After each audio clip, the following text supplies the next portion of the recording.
Chers amis, quand Yaakov va bénir Ephraïm et Ménaché, il va leur dire Amal'ach hagoel oti mikol ra, l'ange qui m'a protégé de tout mal, Yevarech et aneharim, qu'il bénisse les jeunes, Veikare baem shemi veshem avotai, et qu'on leur donne le nom qui est mon nom et qui est le nom de mes parents, Avraham, Veitzrak, Veidgou larov bekerev haaretz.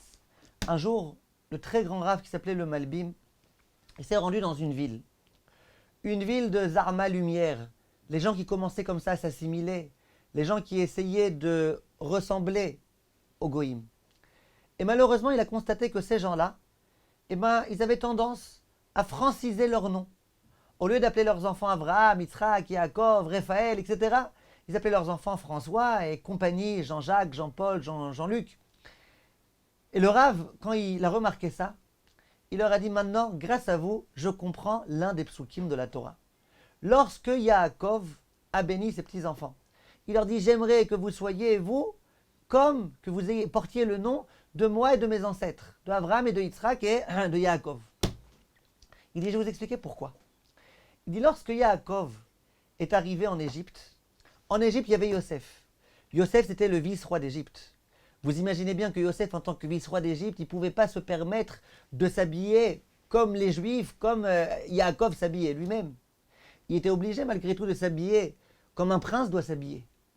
Mais ses enfants, Yosef et Ephraïm et Ménaché, ils ne pouvaient pas non plus les habiller n'importe comment. On est malgré tout en Égypte, on va mal se faire voir si on s'habille vraiment comme des Juifs. Donc dit le Malbim, Yosef, il était obligé, Ephraïm et Ménaché, de les habiller de façon ordinaire, comme on s'habille en Égypte. Il dit simplement, quand les petits-enfants allaient rendre visite au grand-père, à Yaakov, ils changeaient leurs vêtements, ils se changeaient, et puis ils mettaient des vêtements que Yaakov connaissait. Pourquoi ? En honneur. Quand on va voir les grands-parents, il faut être chic.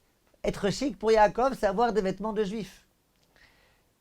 Dit le Malbim, au moment où on est venu voir Yosef, et on lui a dit, il faut rapidement emmener les enfants parce que Yaakov est sur le point de mourir.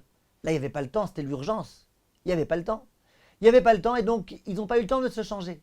Dès qu'ils sont arrivés voir Yaakov, et ils étaient avec leurs vêtements habituels d'Égyptiens.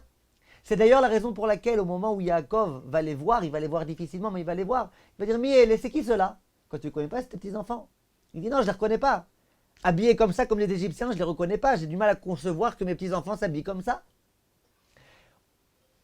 Yosef va expliquer à Yaakov, il va dire, écoute papa, ici on est en Égypte, moi je suis le vice-roi d'Égypte, c'est mes enfants. Il y a ici une certaine façon de s'habiller. C'est la raison pour laquelle je m'habille comme ça. Mais papa, t'inquiète pas.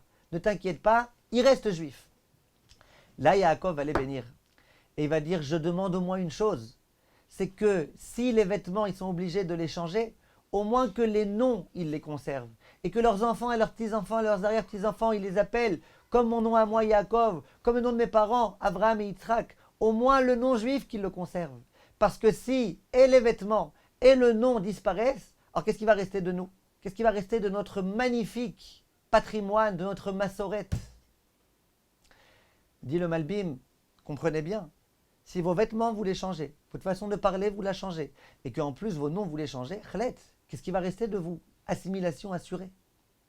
Yeratzon qu'on ait le mérite d'être fiers de notre judaïsme, de nos vêtements, de nos tzitziot, de nos péot, de notre barbe, de notre nom et de notre prénom, et qu'on ne joue pas le jeu, chas v'shalom, qui consiste à vouloir s'assimiler. C'est dommage.